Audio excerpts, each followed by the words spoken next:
Битолските советници од СДСМ веќе 2 седмици упорно одбиваат да дадат зелено светло за искористување на веќе одобрениот грант од дури 1 милион евра од Европската инвестициска банка, а наменет за реконструкција на водоводната и канализационата мрежа на 7 улици, 5 во градот и 2 во населените места Трново и Лисолај.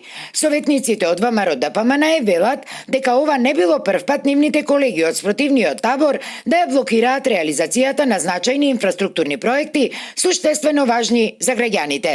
За жал, нивната цел да се блокира искористувањето на овие финансиски средства во оваа градежна сезона е веќе остварена.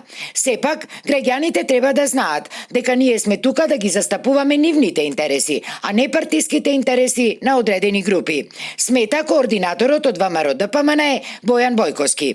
Од СДСМ пак се правдаат. Милионскиот проект кој треба да се имплементира преку Министерството за животна средина прво требало да добие одобрување од надлежните локални комисии.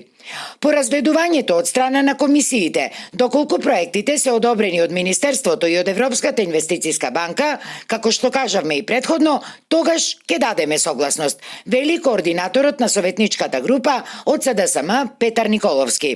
Од зацртаните и ветени проекти не се откажува ниту градоначалникот Тони Коњановски, особено што на престојните локални избори тој ќе се бори и за втор мандат. Тоа е поттик и уште една можност да продолжиме по патот кој го имаме зацртано и да уште со поголема сила заедно со тимот да продолжиме понатаму. Инаку спорниот проект пред битолските советници на Трета мајка пак треба да се најде в понеделник. ВМРО ДПМН има 13 советници и му недостасуваат уште 3 гласа за проектот да помине.